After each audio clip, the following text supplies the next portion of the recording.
What's going on, Gooners? Hope you guys are doing well. Thanks for you guys who tuned into the show yesterday with Glenn Knightley and the back five.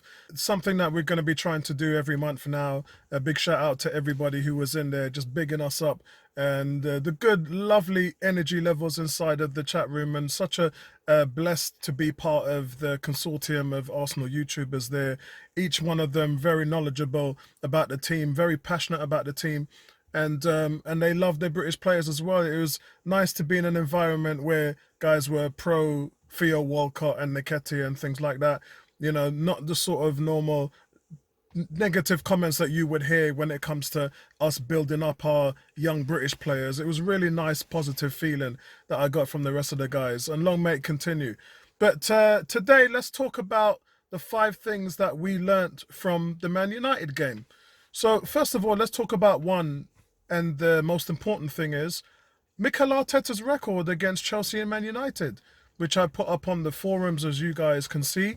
11 games since 2020 against Chelsea and Man United. 2 losses, 2 draws, and 7 wins. In 11 games against Man United and Chelsea. And one of the losses, as I said, was last year against Man United, when we should have, everybody and their grandma was going up there winning, and we went up there and lost 3-2. I know it was Martin Odegaard that gave away that penalty. He did score in that game as well, but we just went at the races, and that was just before we lost away to Everton in that horrific Goodison Park, which, in my opinion, is still probably the worst game of the season. You have to probably put Crystal Palace in there. But yeah, that still goes down as probably the worst, because Everton should have won that game at least 5-1. They had 2 goals disallowed, and we were nowhere. So that's one thing that we learn is Arteta's record. I mean, it's something Arsene Wenger would have been very proud of, because he didn't do too well against those 2 teams. Number 2, the midfield tandem at the moment is starting to carry in the swing without Thomas Partey.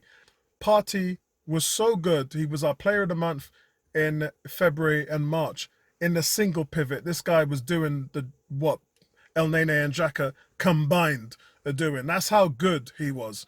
We were seeing Kante levels from Thomas Partey. But what Elneny and Xhaka has built up right now together is definitely workable, and it's something moving forward that I think the fans won't need to worry about. Look, you've gone up against Chelsea and Man United and played them off the park. And you've got Declan Rice up next, who some, like myself, are saying is the Premier League standard for holding midfielders. You know, he's it.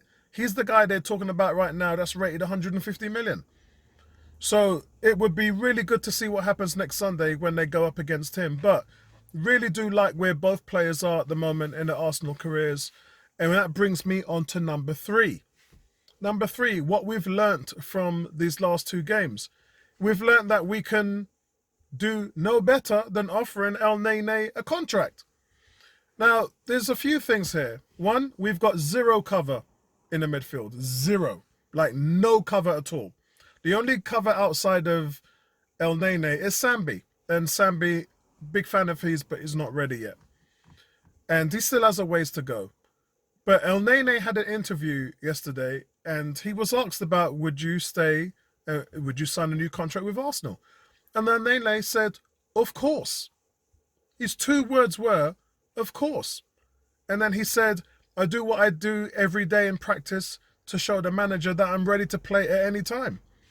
29 years old, humble, tidy, he's neat on the ball, doesn't give the ball away, plays good possessional football, highest rated passing percentage on the team in the midfield. And he does a job. And look, guys, I'm going to reiterate, no one's asking for him to start in every single game. That is not what we're saying. We're talking about we need depth at the position. You've seen with no Partey, no Maitland-Niles, you've seen Sambi go off into a boil and his performance has dipped. And Elneny has come in and done a job. That's what you need when you're playing in all kind of various different compositions. I would gladly offer him an extension. I would. I'd give him a 2-year extension until he's 31. And then at least I would know, peace of mind. I still have a player like that I can bring off the bench or just team up with Thomas Partey when the going gets rough. So that is another thing that we've learned. Number 4, Nketiah can get the job done, and we don't need Lacazette. Now, a lot of people have been saying, is Eddie the answer? Isn't he the answer? And that's subjective. You guys you've got your own opinions, and I accept that. But what we learned from yesterday is we can go with him for the rest of the season, and we don't need to put in Lacazette because the energy levels is there, the output is there, the threat is there, and the goals are there. So right now, there's 5 games left. You can go throughout the rest of the season and just start him and see what he's got. And if you like what he's got, then you can offer him another contract. I know he's turned down 3 contracts, but the reason why he's turned them down is because he's not playing. So I'm sure with the fact that we'll be playing more games next season, the fact that we'll be getting better output from him this season right now can only be rewarding for the player. It really can. So I would definitely get that done right now. Number 5. And some of you guys are going to hate this because I've been pouring this onto you all season. I've been licking you up with this all season long. So here it goes. Number 5. Martin Odegaard is captain material. So in the last 2 games, what we've seen is Odegaard, he's got the keys to the car. And he's running, shutting down, closing down, pressure in the final third, trying to win the ball back, stopping teams from playing out of the back, disrupting their play. On the other hand, in transition, he's picking the ball up, he's playing through, playing slip passes through. The weight of the passes are just essential for the way that we play. He's not wasteful. You don't see it where guys are getting overhit with passes or balls getting hit out of play. This guy is putting in a captain's performance. And what we learned from these last 2 games is this guy is Arsenal material when it comes to captain. And I hope that is something that we'll be able to do. I really do hope it's something that we can push forward with. I really do. Now, without talking about the defensive instabilities, which I hope is a short-term thing, I hope that this doesn't come back to haunt us. And if I was to add another thing in there, I would say that we've learned that this team is better with 3 at the back. Because every time I see them play 3 at the back, and big shout out to Vincey Tone for this one, every time I see them play 3 at the back, they just look unbeatable. They just look unbeatable. You got 3 guys at the back who can tie up all of the danger. You don't have to worry about playing a liability at right back or left back. You don't have to worry about that.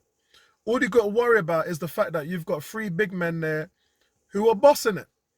And you've got Gabriel, Holding, and Ben White. You don't need to worry about nothing else.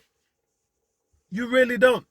You can even work Tomiyasu into the mix now, although I know we got 5 minutes the other day, but let's not get carried away, everybody. Yeah, let's wait and see until he's ready because we don't want no reoccurring issues. Yeah, we need to look after the pitney them and make sure that we're bringing them nice and slowly and nice and softly. But you could also add in that the last few games has shown us we're more adept at a back 3 than we are at a back 4. And you can definitely see that. I can't see any argument to say that this team is more solid in a 4 than it is in a 3. Yeah? And there's ways you can go around that. You can go 3, 4, 1, 2 and have 2 guys up top, or you can do it the other way around and play with 1 up top. There are variations that you can get away with it. But either way, I think this team looks better and more stable. Overall, guys, looking forward to what's been going on. Spurs really off the boil. Not a single shot on target in their last 2 games. They have Leicester coming up. Then they go away to Anfield. Wouldn't it be nice if they get a draw at Leicester and lose at Anfield? If that happens, guys, regardless of what happens with West Ham and Leeds, and Arsenal's going to win one of those, could be both. But you may come to a point where you go to Tottenham Stadium and you don't even have to win. Now, I'm not saying that's a good or a bad thing. I'm just saying that we've gone from last week to needing to win at Tottenham. Like, no holds barred. A win was essential against Tottenham. To this week, where if you beat West Ham, all you got to do is get a draw at Tottenham as long as you can win out the rest of your games. A win at Tottenham is no longer needed.